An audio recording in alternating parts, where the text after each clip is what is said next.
ఆ తర్వాత పరలోకం అనేది ఒక భాగం ఉంది. అయితే చనిపోయిన తర్వాత ప్రతి మానవుడు ఈ రెండింటిలో ఒక దాంట్లో వెళ్ళాలి. ఆ రెండు శాశ్వతమైనవి, అశాశ్వతమైనవి కావు. నరకము శాశ్వతమైందే, ఆ తర్వాత పరలోకము అంటే మామూలుగా అందరూ అనుకుంటున్నాడుగా వైకుంఠము, లేకపోతే ఇంకా మోక్షము ఇలాగ అనుకుంటుంటారు. కాబట్టి ఇవి ఉన్నాయి, ఇవి వాస్తవం. సైన్స్ ప్రకారం చాలామంది వీటి గురించి శాస్త్రవేత్తలు పరిశీలన చేస్తున్నారు, పరీక్షిస్తున్నారు. 1974లో రష్యా ప్రాంతంలో ఒక పెద్ద సొరంగం చేశారు. ఎందుకంటే రష్యా ఈ భూమికి పైన ఎత్తున ఉంటుంది తలలాగా, కాబట్టి భూమి లోపల ఏముంది అనే దాన్ని పరిశీలించడానికి అక్కడి నుంచి కొన్ని కిలోమీటర్లు కింద సొరంగం చేసి చూశారు. అలా భయంకరమైన అరుపులు, లక్షలాది మంది ఏడుస్తున్నట్టు అరుపులు బైబిల్ గ్రంథం చెప్తుంది. ఈ యొక్క భూమి క్రింద నరకం ఉన్నది అని. దాన్ని తప్పించేటటువంటి మార్గం ఏందయ్యా? మానవుడు తన యొక్క మనసు మారిస్తే తప్ప మానవుడు ఆ యొక్క వైకుంఠానికి పోయేదానికి వీలు లేదు. పరిశుద్ధ గ్రంథమైన బైబిల్ సెలవిస్తుంది, హృదయం అన్నిటికంటే మోసకరమైనది, ఘోరమైన వ్యాధికరం. ప్రతి వారి యొక్క హృదయం వ్యాధితో నిండింది. వారి చూపులు, తలంపులు, ఊహలు, క్రియలు అన్నీ మానవుల్లో ఏ మంచి కూడా లేవు. గొప్ప గొప్ప భక్తులు, భక్తేశ్వరులు చెప్తూ వచ్చారు, మానవుడు వృద్ధాప్యంలో వచ్చినప్పుడు కూడా వాడి యొక్క బుద్ధి వంకర బుద్ధి, వృద్ధుడైపోయాడు కదా, వాడు మారి అంటే మారడు. వాడి మనసు మారితే వాడి స్వభావం మారుతాడు. వాడి మనసు మారకపోతే వాడి స్వభావం మారదు. కాబట్టి చాలా మంది అంటుంటారు దేవుడి మాకు చూపేయండి. అదే బైబిల్ గ్రంథం చెప్తుంది, హృదయ శుద్ధి గల వారు ధన్యులు, వారు దేవుడిని చూపుతారు. హృదయం శుద్ధిగా ఉంటే నిజంగా ఆ దేవుడు ఎవరు అనేది నువ్వు ఏం చేయగలవు అంటే కనుక్కోగలవు. ఆ దేవుడు నువ్వు కనుక్కోలేకపోతే ఈ లోకంలో ఎన్ని పుణ్య కార్యాలు చేసినా, ఎన్ని దాన ధర్మాలు చేసినా, ఎన్ని తీర్థయాత్రలు తిరిగినా నువ్వు ఆ యొక్క వైకుంఠానికి వెళ్ళలేవు. ఆ వైకుంఠానికి వెళ్ళాలంటే పరిశుద్ధత అవసరం. పరిశుద్ధ గ్రంథమైన బైబిల్ సెలవిస్తుంది, పరిశుద్ధత లేకుండా ఎవడు దేవుడిని చూడలేరు. ఎందుకంటే ఆ పరిశుద్ధత ఎక్కడి నుంచి వస్తుందంటే వాడి క్రియల మూలంగా రాదు, వాడి హృదయం మార్పు వలన పరిశుద్ధత. కాబట్టి వాడి హృదయం మారితేనే తప్ప వాడి క్రియలు లేవు. నువ్వు మతం మార్చుకో, లేదా నువ్వు మార్చుకో, ఇంకో క్రియ లేదు, ఏం లాభం లేదు. మతంలో మత్తు ఉంటుంది అంతే తప్ప పరిశుద్ధత రాదు. అందుకనే ఆ పరిశుద్ధంగా జీవించిన వ్యక్తి ఎవరా అని అంటే అందరూ పరిశీలించి చూస్తున్నారు, సత్యాన్ని కనుగొంటున్నారు. యేసుక్రీస్తు ప్రభువు అంటాడు, నేనే మార్గమును సత్యమును దేవుని అయి ఉన్నాను, నా ద్వారా తప్ప ఎవరు తండ్రి యొద్దకు అనగా దేవుని యొద్దకు వెళ్ళలేదు.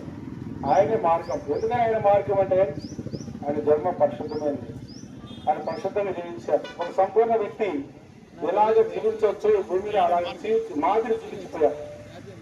ఒక మానవుని క్షమించే గుణం. ఎంతో మంది భక్తులు, భక్తేశ్వరులు కూడా మీరు చూస్తూ చెప్తారు, యేసు ప్రభు లాంటి క్షమాగుణం ఆయన పడుతున్నప్పుడు చూపించిన ఆయన వారిని క్షమించమని దేవుని వేడుకున్నాడు. ఇటువంటి దేవుడు ఎవరు?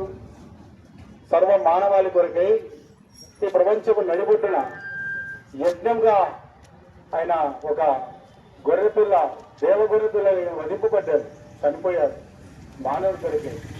ఆయన పాపం చేసేటప్పుడు అందుకే చనిపోయాడు ఏమని వచ్చినాడు. అక్కడ తీర్పులు జరిగినాయి, 7 తీర్పులు జరిగినాయి. ఆయన్ని శిలువ మీద ఎక్కించే ముందు వాళ్ళందరూ చెప్పారు, ఏనంది ఏ దోషం లేదన్నారు. ఈయన నీటి మధ్యడం చెప్పారు. అయినప్పటికీ ఆ జనం, ఆనాటి జనం ఆయన్ని శిలువ మీద ఎక్కించారు. సర్వ మానవాళి కొరకై ఆయన ముందే చెప్పారు. ఆయన యేసుక్రీస్తు ప్రభు ఈ లోకానికి రాకముందు 700 సంవత్సరాల క్రితమే చెప్పారు, ఆ పరిశుద్ధుడైన దేవుడు ఈ లోకానికి వస్తాడు, తన ప్రాణాన్ని పెడతాడు. ఎవరి కోసం అంటే మానవుల కొరకే, ఈ సర్వ మానవాళి కొరకే. జాతి, కుల భేదం ఏమీ లేదు. ఆయన ఈ భూమి మీద ఉన్న ప్రతి ఒక్కరు ఆయన యొక్క ప్రజలే, ఆయన బిడ్డలే. నువ్వేమన్నా అనుకోకపో, నువ్వు ఎంచకపో, నువ్వే దేవుని బిడ్డలే, ఆయన ఎరిగినా ఎరక్కపోయినా. అయితే ఎందుకంటే ఆ ఆ ప్రభువు ఆయన యొక్క ప్రశస్తమైన రక్తం, పవిత్రమైన రక్తం కాచాడు. కామ క్రోధ మరణత్రాలు గెలిచిన వాడు. కాబట్టి అటువంటి ప్రభువు సర్వ మానవాళి కొట్టే పరిశుద్ధమైన రక్తాన్ని కాచాడు. చనిపోయాడు, తిరిగి లేచాడు. ఆ తర్వాత మరలా ఆయన తిరిగి వస్తానని చెప్పుకున్నాడు. ఆయన తిరిగి వచ్చేలోపు ఈ సర్వ మానవాళికి ఈ యొక్క స్వార్థను ప్రకటించాలి. ఆయన నామమును ఎవరు స్మరించి వారి యొక్క పాపాలను ఒప్పుకుంటారు. అయ్యా మేము పాపలు కాదంటుంటారు కొంతమంది. మేము పాపం ఏం చేయలేదు. నీ యొక్క చూపులు, తలంపులు, ఊహలు ఇవన్నీ ఏం సూచిస్తాయంటే పాపాన్ని సూచిస్తాయి. పాపపు చూపులు, పాపపు తలంపులు, పాపపు యోచన ఎప్పుడు. అందుకని భూమి మీద కొంతమంది అధికారులు ఉన్నప్పుడు అవినీతి పనులు ఎక్కడ చూసినా అవినీతి జరుగుతుంది. కారణం ఏంటంటే పాపం వారి హృదయంలో నుంచి తీసివేయబడట్లేదు. ఆ పాపం తీసివేయబడాలంటే క్రీస్తు యేసు ప్రభువు యొక్క నామమే, ఆయన నామమే మానవుని పవిత్రపరుస్తాయి. నువ్వు ఆయన ఒప్పుకుంటే చాలు, ఆయన అడిగితే చాలు. యేసు ప్రభువా నన్ను క్షమించు, నా పాపలను మన్నించు, నన్ను శుద్ధిగా చేయి, నా హృదయం మార్చంటే ఆయన ఎప్పుడు 24/7 ఎప్పుడు 24 గంటలు ఎప్పుడు అడిగినా సరే ఇక్కడ ఉన్న భూమి మీద ఉన్న అధికారులు అయితే మనం అపాయింట్మెంట్ తీసుకోవాలి. కానీ ఈయనకేమో అపాయింట్మెంట్ అవసరం లేదు. ఆయన నామం స్మరిస్తే చాలు మనసు మారి నూతనంగా వినాలని చెప్తారు. కాబట్టి నూతనమైన మనసు పొందాలంటే ఆయనే మార్గం. ఆయన తప్ప వీరికి మార్గమే లేదు బైబిల్ సెలవిస్తారు. కాబట్టి అనేక మంది నరహంతకులు, విచారులు, దొంగలు, జోదగాళ్ళు, బందిపోట్లు అనేక మంది మారారు. కారణం ఏంటంటే ఆయన శిక్షింది కాదు, ఆయన క్షమించి వాళ్ళని దగ్గర తీసుకున్నారు. పశువు లాంటి వాళ్ళు కూడా సాధువులుగా మారడానికి కారణం ఏమంటే ఆయన విచారించి చూడటం లేదు. మీకు అర్థమైంది. కాబట్టి ఆయన ద్వారా తప్ప మోక్షానికి మార్గమే లేదు. దేవుడి మాటలు జీవించింది. స్థలం విడిచిపెట్టడం కూడా మీకు వచ్చిన ప్రారంభం చేస్తాం. ప్రేమల మా ప్రియ పరలోకపు తండ్రి, మీ పరిశుద్ధ నామంతో వేలాది స్థితులు స్తోత్రాలు చెల్లించుకుంటున్నాం ప్రభా.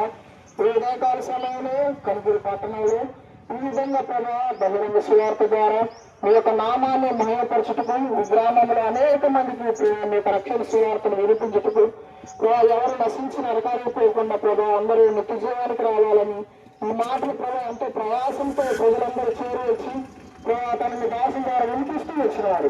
గ్రామస్తులు అయితే మీకు ఉన్న వారందరూ కూడా ఉన్నారు. ఈ స్థలంలో చేయబడినటువంటి యొక్క మాటలు అనేక మంది విని ఆత్మరక్షణ పొందిన సహాయం చేయండి. మా ప్రియులు ఇచ్చే కరపత్రికలు కూడా వారు చదివి తండ్రి ఒక నిమిషం గ్రహించడానికి సహాయం చేయమని దేశ పరిషత్ శ్రేష్టమైన ఆమెను ప్రార్థించేది వేడుకొంచున్నాం తండ్రి. ఆమేన్. చెప్పండి జీవన ప్రకాశ క్రీస్తు వారికి, రక్షణ ప్రకాశ క్రీస్తు వారికి.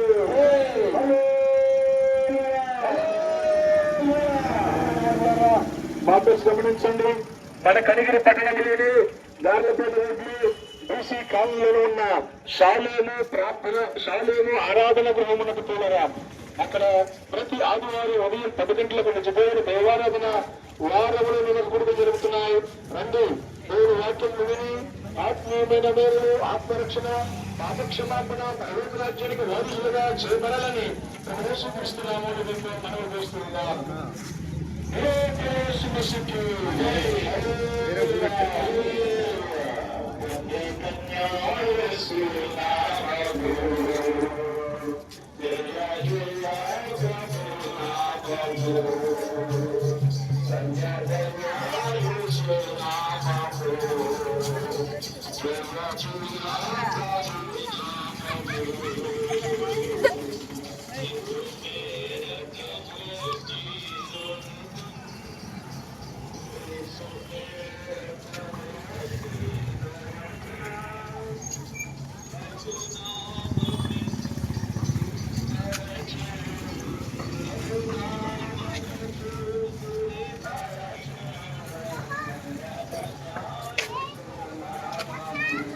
Under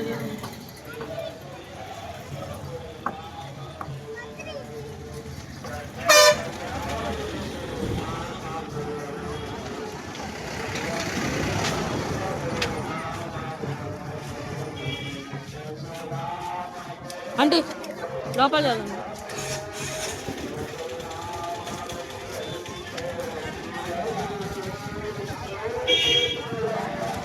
లోపల జరగరా.